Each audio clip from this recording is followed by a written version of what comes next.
Hoy es 3 de julio del año 2014. Amadísimo Padre, estamos ante su presencia dejando nuestras cargas, nuestros pecados, confiando en la sangre redentora de su Hijo amado, Señor Jesucristo. Venimos con una conciencia sumisa, con una mente para que usted nos esté enseñando de su palabra, con una mente enseñable. Queremos aprender de usted, pero necesitamos la guía de su Santo Espíritu y su Santa Palabra para aprender de este tema que vamos a ver, cómo ejecuta Cristo el oficio de profeta. Por eso necesitamos la guía de su Santo Espíritu y su Santa Palabra. Aquellos que van a oír, que también usted abriendo los ojos del entendimiento. Le pedimos todo esto en el nombre de su amado Señor Jesucristo. Amén. Continuamos con esta serie que estamos haciendo de los oficios del Señor Jesucristo, que empezamos. La otra vez vimos qué oficio ejecuta Cristo como Redentor nuestro, y ahora nos toca ver el primero de los oficios, que sería el de profeta. Después sabemos que sigue sacerdote y el de rey. Solamente hoy nos vamos a abocar al del profeta. La pregunta dice así: ¿cómo ejecuta Cristo el oficio de profeta? La respuesta nos dice así: Cristo ejecuta el oficio de profeta revelándonos por su palabra y espíritu la voluntad de Dios para nuestra salvación. Bueno, eso es lo que nos dice solamente el catecismo, ¿no?, que tenemos nosotros, o sea, lo que creemos, y es así. Ahora lo voy a desarrollar un poco más, solamente aparecen unos textos bíblicos. Como hago siempre, yo trato de expandirlo un poco más y no terminaría ahí nada más la clase, ¿no? Pero la respuesta la repito de nuevo: Cristo ejecuta el oficio de profeta revelándolos por su palabra y espíritu la voluntad de Dios para nuestra salvación. Vamos a ver un par de textos y después voy a empezar a hablar un poquito sobre el tema de este, para ampliar un poco más, que es muy importante este tema. Por supuesto no voy a leer todos los textos, o sea,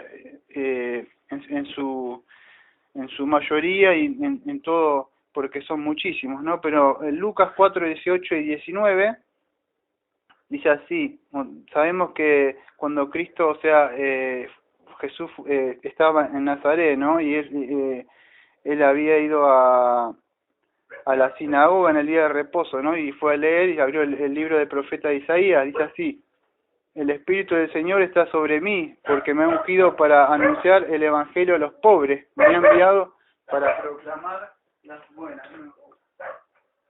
Me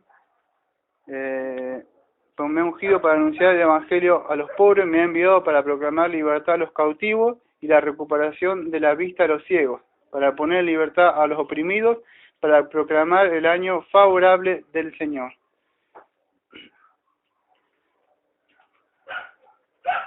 En Hechos 1, voy a leer los textos y después lo voy a ir explicando todo, ¿no? Así hacemos más rápido. Hechos 1,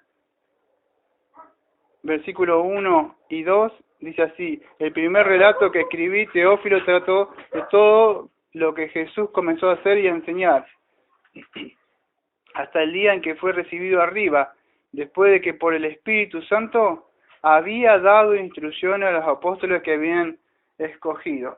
Bueno, voy a hacer algo, me voy a retrasar, voy a tratar de explicar algunos textos, porque si no los leo todos los textos no se va a entender nada. Además, como estamos en vivo, siempre salen ruidos, así que voy a tratar de hacerlo así, de esta forma.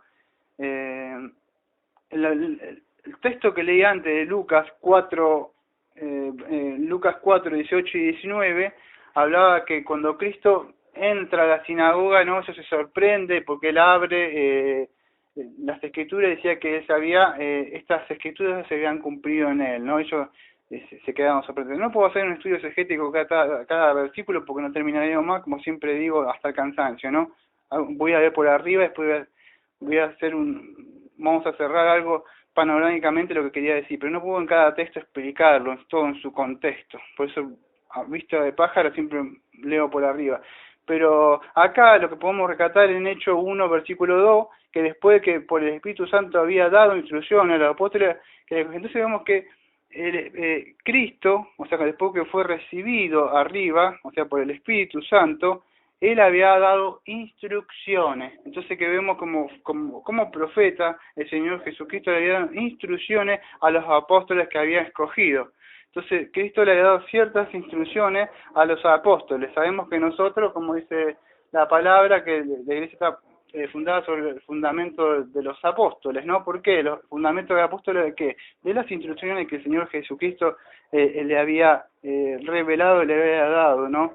A ellos. En Hebreos 2, versículo 3, dice así: ¿cómo escaparemos nosotros si descuidamos una salvación tan grande, la cual después que fue anunciada primeramente por medio del Señor, no fue confirmada por los que oyeron? Bueno, lo que queremos rescatar de este versículo es que el Señor Jesucristo dice, la cual después que fue anunciada. Entonces está hablando del tema de la salvación, ¿no? Acá el peligro de la negligencia, pero en sí está hablando que el tema en esta parte de cómo nosotros si descuidamos una salvación tan grande. ¿Y qué es lo que queremos rescatar de esta parte de este versículo que dice, la cual fue anunciada por medio del Señor? Entonces la salvación, o sea, qué es lo que, cómo ejecuta Cristo el oficio de profeta, lo que estamos viendo, ¿no? Que Él es el que nos revela, o sea, por medio de su palabra y el Espíritu, cuál es la voluntad de Dios para nuestra salvación. Entonces, Él es el que fue llamado para anunciar a nosotros. Sabemos que Dios se revela por medio de lo que Él ha creado, la naturaleza. Romanos 1, 18 en adelante empieza a mostrar, ¿no?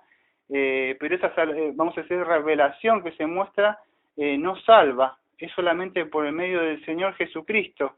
Y vemos que por medio de Él es que nosotros podemos llegar a alcanzar la salvación. Cuando hablamos de los profetas, o este término de profeta, vemos, o sea, no usado de forma así, pero en sí vimos antes que vinieran los profetas, podríamos ir a Génesis 27, o sea, como se usa por primera vez para Abraham. Después hubieron otros voceros también que hablaron, vamos a decir, el mensaje o la verdad de Dios. Y fue Noé también, cuando estaba en esa época, que él era un pregonero, que le decía que iba a venir un diluvio. Esto estamos hablando antes de la venida del Señor Jesucristo, ¿no? Isaac, Jacob, pero hasta cuando llegó Moisés, que este en sí fue el primero, vamos a decir, que fue designado verdadero profeta. Pero sabemos que el Señor en Deuteronomio 18, 15 al 20 había prometido que iba a venir una sucesión de profetas, pero esto solamente sería hasta cuando se levantara el supremo profeta, que es el Señor Jesucristo. Y en Él, o sea, en Cristo, serían las que tendrían la autoridad definitiva, las palabras que Él hablara, ¿no? Porque a Él oiréis, dice Deuteronomio 18, 15 al 20. Entonces, esta sucesión que hubo de profetas después de que vinieron todos los profetas que conocemos nosotros, tanto menores como mayores, que ya lo vimos en todo este estudio que venimos haciendo a través de toda la Biblia, continuó, o sea, hasta el Señor Jesucristo, hasta la venida de Cristo, ¿no? Y ahí terminó. ¿Por qué terminó? Decimos, porque culminó con la revelación, o sea, la culminación, podríamos decir, de las Escrituras, o lo que nosotros conocemos como la Biblia, ¿no? Y ahí se terminó. De ahí en adelante no ha surgido ningún profeta más. Es importante que aclaremos esto porque en el día de hoy aparecen muchos profetas, muchos ungidos. Parte de eso es lo que vamos a ver el domingo en el estudio de Segunda Tesalonicenses, que es la apostasía y el hombre de pecado, el hombre de iniquidad. Otros le dicen anticristo, ¿no?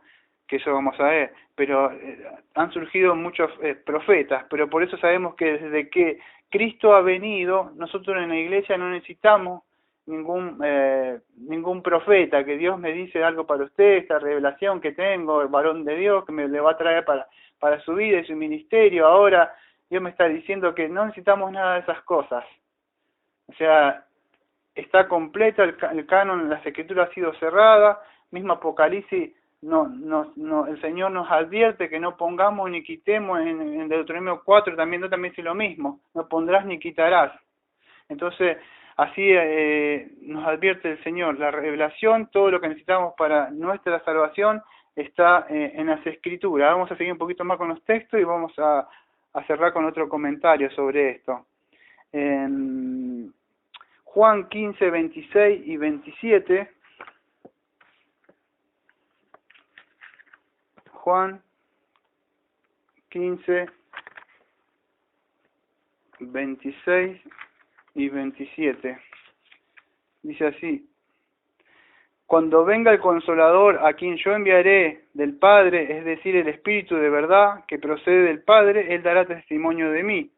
Y vosotros seréis testimonios, también porque habéis estado conmigo desde el principio. Ahora vamos a aclarar esto también. Hechos 1:8.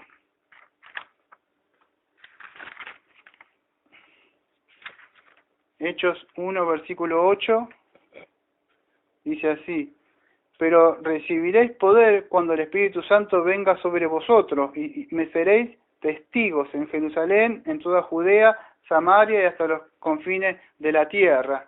Entonces, como habíamos leído, o sea, recién, ahí en lo que estamos estudiando el catecismo, que dice: ¿cómo ejecuta Cristo el oficio de profeta? Cristo ejecuta el oficio de profeta revelándonos por su palabra y espíritu la voluntad de Dios para nuestra salvación. Por supuesto, el Señor Jesucristo fue tomado, ¿no? Dice, después de que por el Espíritu Santo, o sea, el día que fue recibido arriba, o sea, el Señor se fue. Pero ¿cómo vamos a saber la voluntad si es el profeta? ¿Cómo le puedo consultar al profeta si el profeta ya se ha ido, está sentado a la diestra de Dios Padre? Entonces, ¿cómo podemos saber? Es que Él no nos ha dejado solos. Él dice que nos ha enviado el Espíritu Santo ahora. Y es por medio del Espíritu Santo, ahora cuando continúa, vamos a decir de una forma, por decirlo, ese ministerio, es el Espíritu Santo ahora que opera y nos revela a nosotros todo lo que necesitamos saber. Pero el Espíritu Santo debemos tener cuidado también, como hablé recién, de que debemos tener cuidado con lo que cuando viene alguien y dice... yo soy profeta, como decían otra vez, crecen profeta, y bueno, así me llaman siempre, ¿no? Y siempre tienen nuevas revelaciones, porque como es una iglesia muy chiquitita, ellos tienen palabras proféticas para que crezca el ministerio con todas las cosas que Dios le dice, ¿no? Y ellos quieren crecer, no quieren gente que de verdad esté renacida, que haya nacido de nuevo, que haya sido regenerada. Entonces, ¿qué sucede? Hay que tener cuidado, como dije, los profetas, pero también ahora del Espíritu Santo, porque también hay muchos espíritus, ¿no? Y en el día de hoy que el Señor me ha dicho, me ha revelado el Espíritu Santo. Entonces, ¿cómo podemos saber cuál es el verdadero Espíritu Santo? O sea, ahora, o sea, ¿por qué? Porque el Espíritu Santo va acompañado de ¿qué? Para saber la voluntad de Dios, ¿qué es lo que utiliza? Las Escrituras. Entonces, el Espíritu Santo no puede contradecirse con las Escrituras, como le hablaba una vez un pentecostal, que le digo, lo malo de que ustedes creen que nosotros que somos aburridos, así tipo, ¿no? Como decía un presidente acá de nosotros en la Argentina, dicen que soy aburrido. Parece que nosotros como que somos aburridos y somos como que estamos así, pero no se trata de eso, no se trata de estar cantando y todo el día bailando y saltando de acá para allá con el pandereto, porque eso no es el Espíritu. El Espíritu Santo, digo, si yo le decía a esta persona, si vos querés en el verdadero Espíritu Santo, el Espíritu Santo va a ser las Escrituras. Pero si vos no sabés las Escrituras, no sabés la Biblia, ¿cómo me podés decir que tenés el Espíritu Santo? Si el Espíritu Santo no se contradice las Escrituras. Entonces, vamos a decir, van de la mano. Entonces, el Espíritu Santo es el mismo que utilizó las Escrituras, no puede dejar de lado las Escrituras. Entonces, no nos ha dejado solo. Entonces el profeta, oficio de profeta, Cristo se fue, pero nos ha mandado el Espíritu. Entonces si tenemos el Espíritu Santo, nosotros el Espíritu Santo va a usar las Escrituras. ¿Se puede llegar a entender? Entonces, cuando el Espíritu Santo venga sobre nosotros, me seréis testigo en Jerusalén. Pero debemos tener las Escrituras para saber la revelación de Dios, sino cómo sabríamos cuál es la revelación de Dios para nuestras vidas si podíamos creer a cualquier espíritu, ¿no? Y en el posterior tiempo vendrán muchos espíritus engañadores. Entonces tenemos ahí cuál es el verdadero Espíritu Santo. En Juan 4, 41 al 42, Juan 4, 41 y 42 dice así: y muchos más creyeron por su palabra, y decían a la mujer: ya no creemos por lo que tú nos has dicho, porque nosotros mismos le hemos oído, y sabemos que este es en verdad el Salvador del mundo. No, bueno, sabemos que está hablando en este contexto, Juan 4, la samaritana, y que había creído, pero creía porque por lo que el Señor Jesucristo, en el oficio de profeta, predicaba la palabra. Por eso, pero si ahora no está Cristo, ¿cómo van a creer la gente si Cristo no está más? Es por su palabra, dijo, creían por su palabra. Pero ¿cuál es su palabra ahora? Esto, esta es la palabra. Entonces van a creer creían por su palabra, por la Biblia. Pero si no conocemos las Escrituras, si no está el Señor como principio, nos ha dejado su palabra. Esta es su palabra. Y la gente va a creer por su palabra, la Biblia, no por yo, mirar, saltar, promesa. La fe viene por el oído y oír la palabra de Dios. Entonces, ahí es como, si alguno, como decía, le dije a otro que me decía profeta, que era profeta, le digo, bueno, sí yo creo, no profeta, pero 1 Corintios 14, versículo 3, que dice que si alguno habla o profetiza, que lo haga conforme a las Escrituras, ¿no? Así dice 1 Corintios 14, 3. O sea, y bueno, me saludó y se fue. No le gustó mucho eso, ¿no?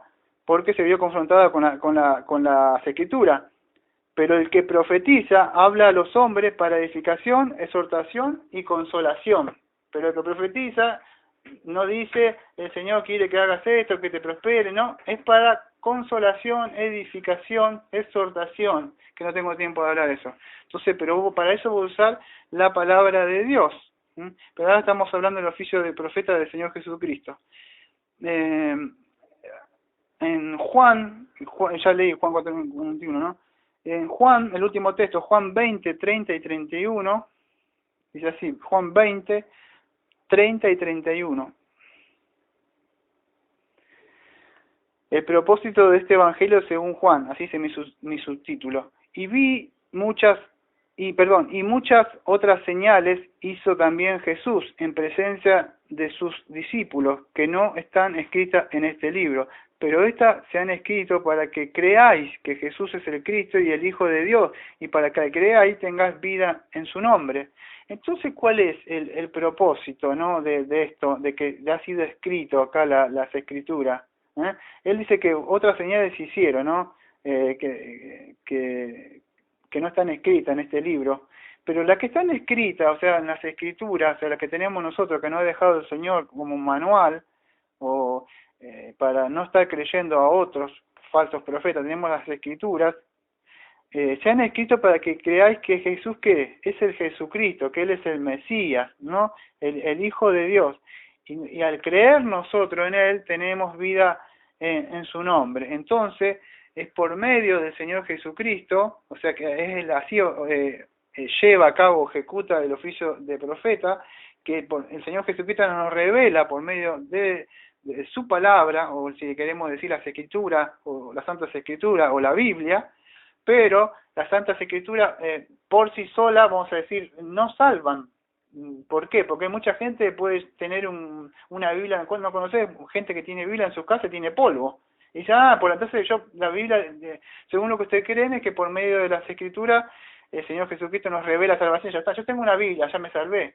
No, o algunos la leen, pueden leer la Biblia pero no entenderla. Debemos entender cuál es el plan de salvación. O sea, solamente muchos dice que 1 Corintios 2:14, que el hombre natural no percibe las cosas, pero entonces, al menos que no nazca de lo alto, tengas el Espíritu Santo y te abra los ojos para poder entender, no sirve de nada que tengas las mejores Biblias ilustradas, con mejores tapas, si de verdad no has nacido de nuevo, porque necesitas nacer de nuevo, renacer, ¿no? O sea, es ir por su Santo Espíritu, es por el Espíritu Santo que nos hace entender la verdadera interpretación, porque Él fue el que inspiró, Él fue el que escribió las Escrituras.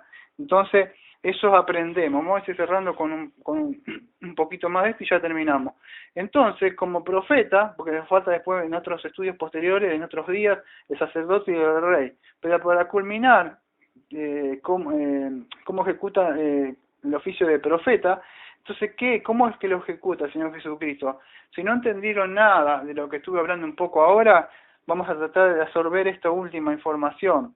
Entonces, Cristo, como vamos a decir como el oficio de profeta, Él nos revela la voluntad de Dios, ¿para qué? Para nuestra salvación. Así es que lleva a cabo el oficio de profeta. Él no está interesado en arreglar tu matrimonio, en que prospere, como serían las iglesias de hoy, y tiene muchas cosas para ti, que sabe lo que estás pasando, y quiere arreglar tu corazón, que le des una oportunidad en su vida, y todas esas cosas de todo ese evangelio que se presenta muy fácil y muy accesible, centrado en el hombre. Él no, como profeta, como los profetas venían, dice así dice el Señor, o sea, que no eran queridos, ¿no? Entonces la palabra esta no es querida. ¿Qué es lo que hace? Nos revela la voluntad de Dios para nuestra salvación. No solo cuando Él estuvo en los días, vamos a decir, cuando estuvo pisando acá en la tierra, en los días de su carne, podríamos decirle, o cuando estuvo en la tierra, sino que también en el día de hoy que está al sentado a la diestra de Dios Padre, ¿no? Él todavía sigue ejerciendo el oficio de profeta, nos sigue revelándonos por medio de qué, de su palabra o de las escrituras de la Biblia, la voluntad de Dios para nuestra salvación. Entonces, es así. Espero que se haya podido entender, lo he tratado de hacer lo más accesible que se pueda llegar a entender. Hoy no necesitas nada de esos falsos maestros que te enseñan. No estamos negando con esto que en la iglesia hay oficios, oficiales que son pastores que fueron llamados por Dios para la edificación del cuerpo de Cristo, Cristo la cabeza. También hay diáconos, todo un cuerpo de oficiales y está formado así. Estamos hablando, cuando primero Juan habla de eso, no necesita maestro, está hablando de los falsos, los gnósticos que había en esa época que estaba luchando. No está hablando que no necesita congregarse en una iglesia y no formar parte de un cuerpo. Ahora yo tengo la Biblia y con el Espíritu Santo le adoro en espíritu en verdad en cualquier lugar. No, Cristo habló de que tiene que formar en un lugar, siempre digo lo mismo.